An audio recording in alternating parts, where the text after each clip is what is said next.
Welcome back everyone, Zeke Morgan here for an extra special video. Today we're looking at the beta for Dead Alliance, which is a fast-paced multiplayer first-person zombie shooter set in a post-apocalyptic world, where former military bases have been turned into the only remaining city-states.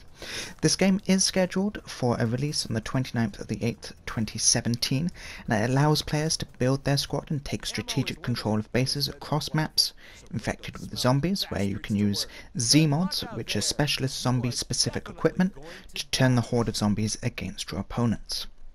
It offers a variety of loadouts that range from guns to bows to pheromone grenades, and your only hope for survival is to use the dead or become one of them.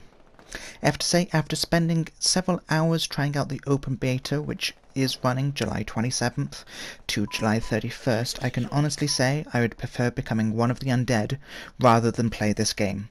As it currently stands, the beta offers 3 modes: Team Deathmatch, a King of the Hill, which is sort of a capture specific zones, and Attrition, which is basically a base capture and defend mode, each of them feeling as lackluster and bland and uninspiring as the next.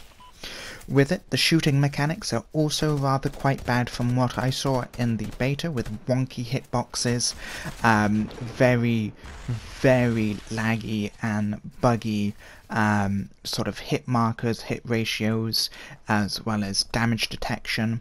As I said, the beta is laggy and buggy, often revolving zombies spawning into walls or through cars. Often, as you can see, with the recoil on the guns being absolutely non-existent. Obviously there is no sort of realism there. Of course, with a zombie apocalypse game you can expect some hints of unrealism, but pretty much even with the M249 that you can use as one of the heavy specialists, that can basically fire off its entire clip in one stationary effects. You've also got the damage per second issues with some guns, such as the M4, and no incentive or reward for being tactical with any of the silenced pistols or with the bows. And especially on the bow, I found that was really sort of slow to use. It wasn't really an instant kill, obviously you wouldn't expect it to be, but there was no incentive to use the bow.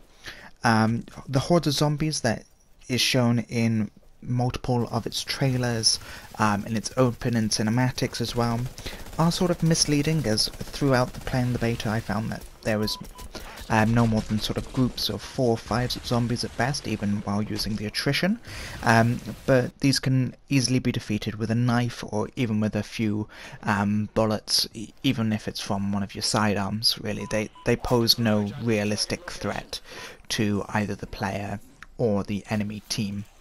One thing I did like is sort of the knife kill animations. As you see there, we just had one on a particular zombie. I thought that was a sort of nice addition, but really needed to have a little bit more variety of them. The ones that I managed to see throughout my time playing the beta was a simple stab into sort of the cheek of the zombie. It would be nice if you had some contextualization from that, as well as some further sort of instructions for the game modes, especially attrition. I was playing that, and even after a couple of matches playing that, I didn't really know how to progress. You keep getting random notifications throughout the game, such as they're attacking a checkpoint or they're defending a checkpoint, and you're sort of like, well, okay, how do I progress this? It doesn't really tell you. As you can see, kill streaks are also a thing. You've got a localized map, you've got sort of a bombing run, and you can drop in some supplies. This isn't actually detailed anywhere in the beta as it currently stands. I may have missed it, I will admit, but I did look through most of the settings and the menus, and that wasn't covered at all.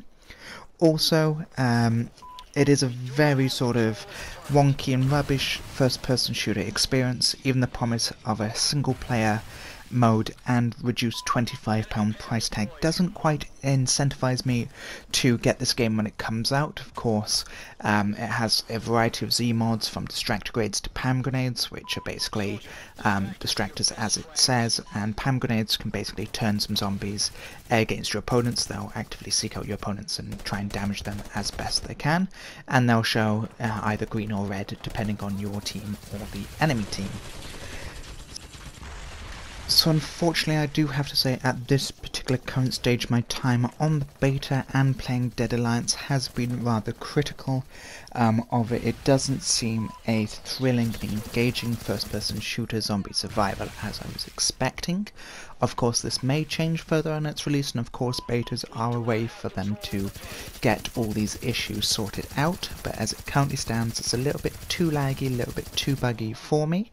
And as I said before, even the promise of a single-player mode, which they have a single-player campaign, and also a single-player survival mode, where you face endless swarms of all the particular zombies, doesn't quite incentivize me to play this. Of course, they do have other modes that you can play in the excuse me, in the full game as well, so it would be intriguing to see how these differ and how these sort of play out.